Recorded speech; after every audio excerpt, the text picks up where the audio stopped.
Hello बच्चों, good morning, सुप्रभात। I hope कि आप बहुत अच्छे होंगे, स्वस्थ होंगे, मस्त होंगे और लाइफ एंजॉय कर रहे होंगे। आप सभी लोगों का ऑलराउंडर जेके कोचिंग क्लासेस में स्वागत है। आज हम लोग चर्चा करेंगे बायोसेवर्ट का नियम, जो बहुत ही महत्वपूर्ण नियम है और एक क्लास 12 के लिए बहुत महत्वपूर्ण योगदान देता है नंबर बढ़ाने में। ठीक, तो आइए हम लोग चर्चा करते हैं इस पे कि इसमें क्या है, और इस ग्राफ पे भी चर्चा करेंगे थोड़ा। जो कोई भी यूट्यूबर आज तक कभी नहीं बताया होगा उसको हम लोग यहाँ पे चर्चा करने वाले हैं। तो इसको वीडियो स्किप मत करिएगा, क्योंकि जो इम्पोर्टेंट चीज़ बताने वाले हैं वो छूट जाएगा। तो इससे बेहतर है कि आप इसको बढ़िया से सीखिए और स्किप मत करिएगा वीडियो को। तो यहाँ पे क्या है, बायो और सेवर्ट नामक कितने वैज्ञानिक थे? दो वैज्ञानिक थे। दोनों लोग मिल करके एक नियम दिए। कब ये नियम प्रस्तुत किए थे? तो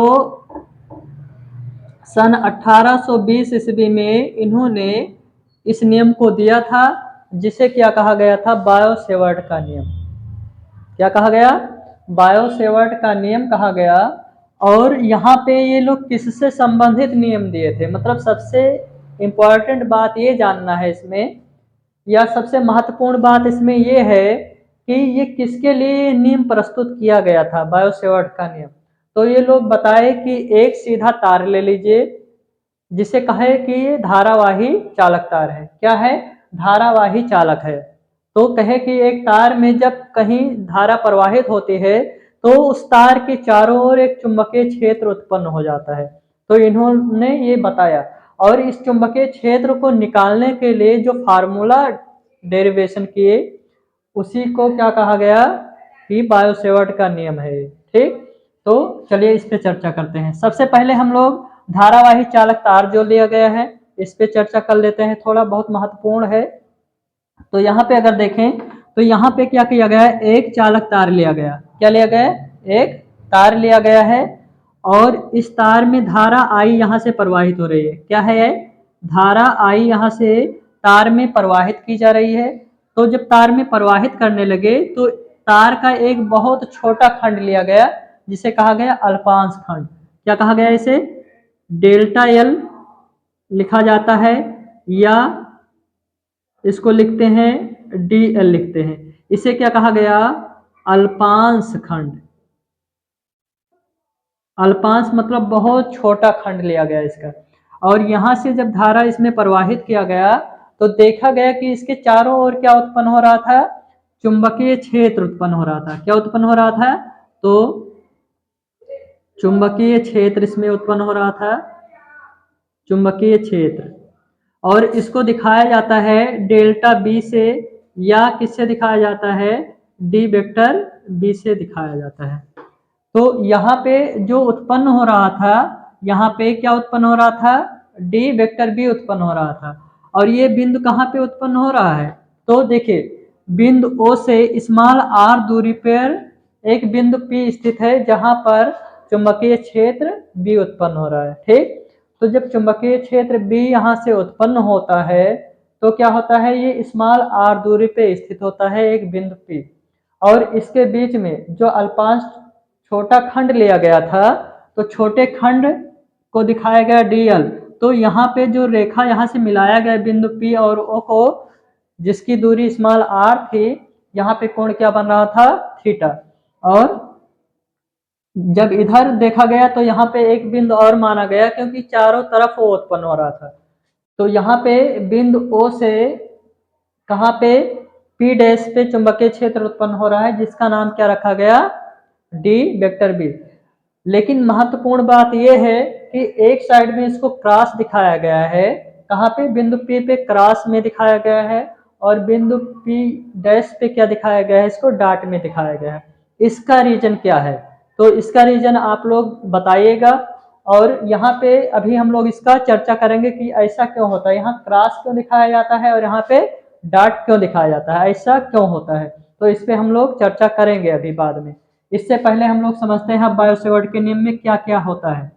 तो देखिए, बायोसेवर्ट का जो नियम कहता है किसी भी चालक या धारावाही चालक में जो धारा प्रवाहित होती है, वो क्या होता है, चुंबकीय क्षेत्र के क्या होता है, अनुकर्मानुपाती या समानुपाती होता है। यहाँ पे क्या लिखेंगे, डी वेक्टर बी समानुपाती क्या हो जाएगा, धारा आई, तो धारा आई हो जाएगा, इसको समीकरण 1 मान लिया गया।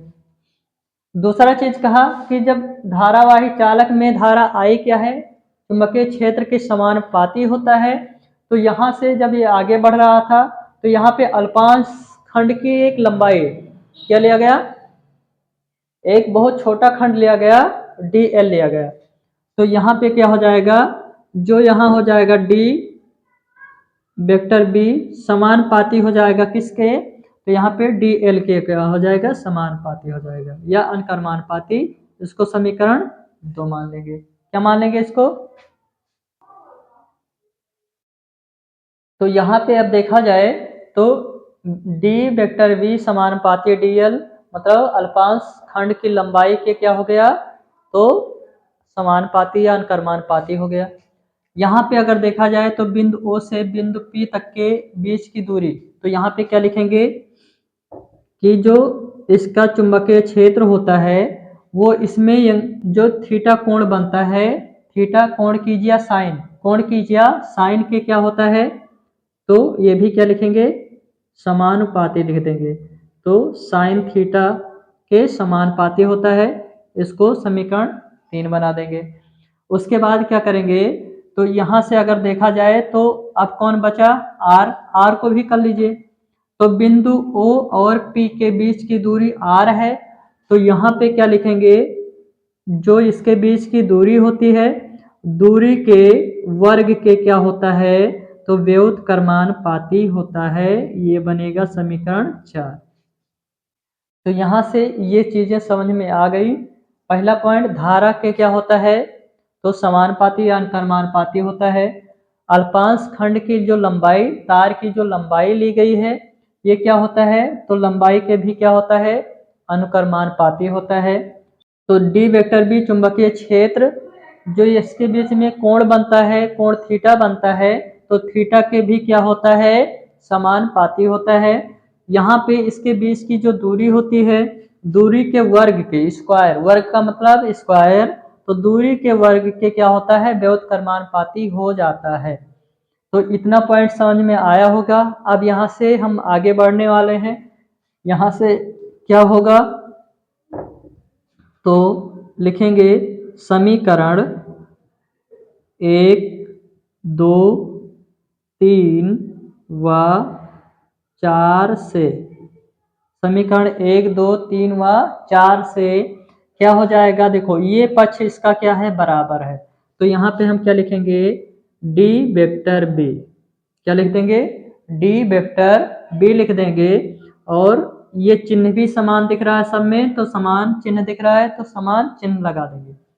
यहाँ पे I D L sine theta, क्या लिखेंगे, I D L sine theta बटे में क्या हो जाएगा, तो आर स्क्वायर, तो आर स्क्वायर इसको कर देंगे बटे में, तो ये चीज यहाँ से बन जाएगा। क्यों, क्योंकि इन सब का गुणा होगा तो बनेगा आइडियल साइन थीटा। क्या बनेगा, आइडियल साइन थीटा बनेगा। और बटे में यहाँ पे आर स्क्वायर दिख रहा है, तो 1/r लिखा है, तो इसका जब गुणा करेंगे तो बटे में आर स्क्वायर आ जाएगा, इसमें कोई डाउट नहीं होगा। यहाँ से देखो, जब हम लोग क्या करते हैं, यहाँ पे जब बराबर का चिन्ह लेते हैं, क्या लेते हैं, बराबर का चिन्ह लगाते हैं, तो ये बन जाता है डी वेक्टर बी बराबर, जब बराबर लगाते हैं तो यहाँ पे हमें एक नियतांक मिलता है, कांस्टेंट मिलता है, μ0 बटे में 4 पाई, क्या मिल जाता है, μ0 बटे में 4 पाई, और यहाँ पे इंटू में I D L sine theta, I D L sine theta, और बटे में आर स्क्वायर हो गया। ठीक, ये चीज हो जाएगा। यहाँ से हम लोग क्या लिख सकते हैं, इसको लिख सकते हैं जहाँ μ0/4 पाई एक नियतांक है, क्या लिखेंगे, एक नियतांक है, तो यहाँ पे लिखेंगे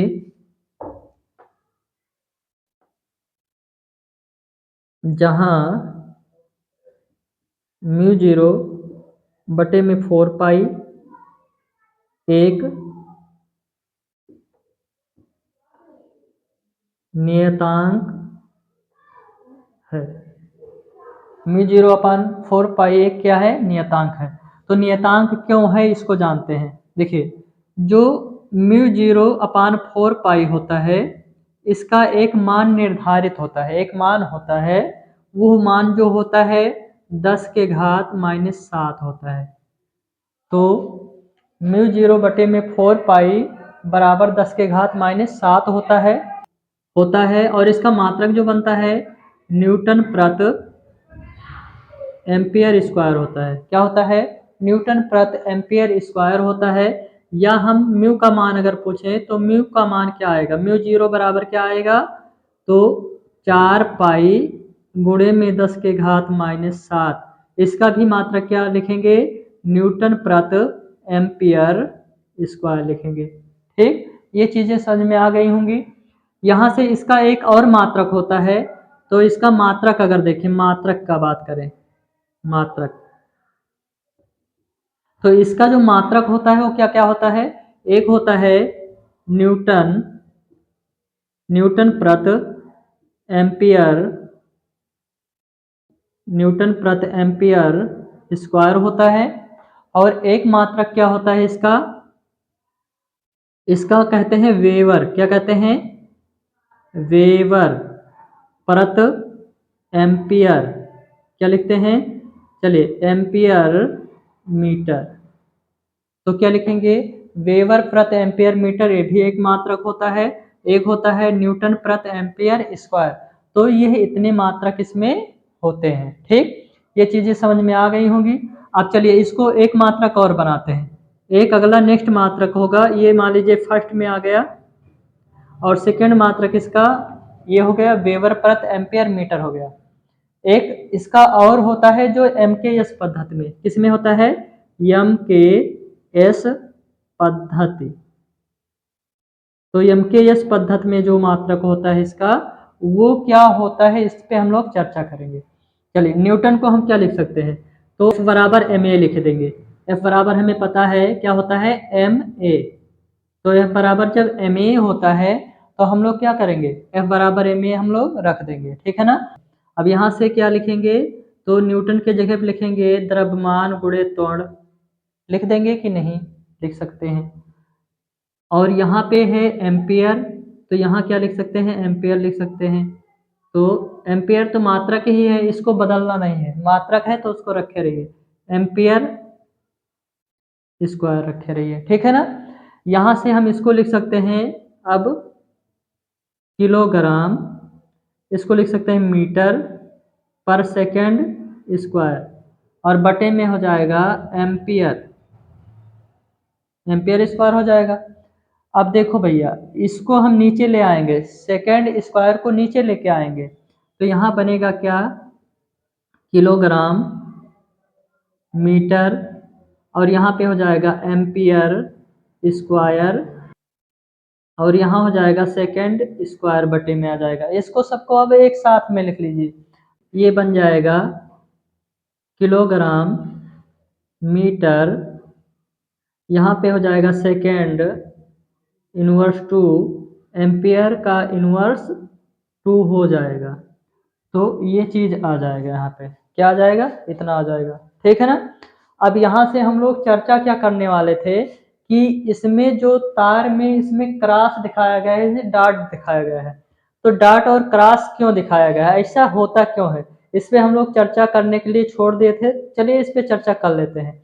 तो यहाँ पे अगर देखा जाए तो क्या हो जाएगा?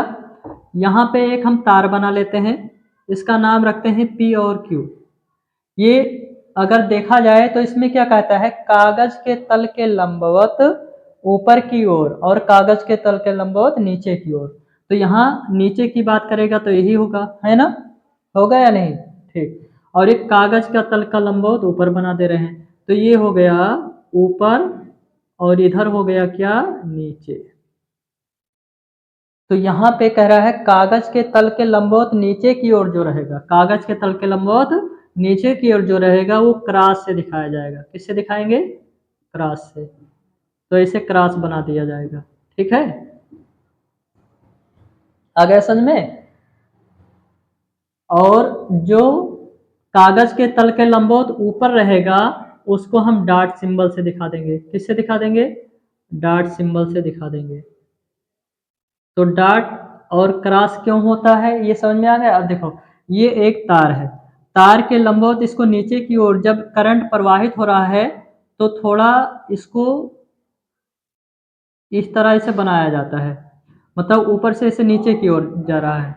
ठीक, तो ऊपर से जब नीचे की ओर जा रहा है तो ये क्या हो रहा है, ये क्या हो जाएगा, नीचे की ओर जाएगा तो इसको क्रॉस से दिखाएंगे। किससे दिखाएंगे? क्रॉस से दिखा देंगे।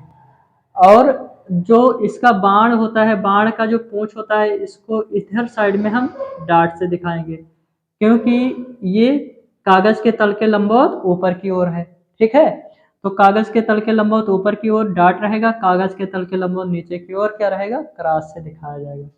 तो ये इतना पॉइंट समझ में आप लोगों को आ गया होगा। यहाँ से हम इसका जो है बायोसेवर्ट का नियम पढ़ा दिए। इससे पहले हम वीडियो डाल चुके हैं यूट्यूब पे म्यू जीरो और एप्सिलॉन नॉट में संबंध। मतलब म्यू जीरो जो होता है उसे क्या कहते हैं, तो निर्वात की चुंबकशीलता कहते हैं। क्या कहते हैं? निर्वात की चुंबकशीलता। और एप्सिलॉन नॉट जो होता है उसे क्या कहते हैं, तो इसे क्या कहा जाता है, वैद्युतशीलता कहते हैं। निर्वात की वैद्युतशीलता होता है। तो इन दोनों में संबंध हम पढ़ा चुके हैं और उसको आप लोग यूट्यूब के माध्यम से जा कर के वीडियो पे देख लीजिएगा। चैनल को सब्सक्राइब जरूर कर लीजिएगा, क्योंकि जो भी इम्पोर्टेंट वीडियो हम अपलोड करें उसको आप देख सकें। और आप सभी लोगों को 25 दिसंबर को क्रिसमस डे है, तो आप सभी लोगों को बहुत ढेर सारी शुभकामनाएं क्रिसमस डे का। बढ़िया से इसको मनाइए। आप सभी लोगों को देखने के लिए धन्यवाद और चैनल को लाइक सब्सक्राइब जरूर करिएगा।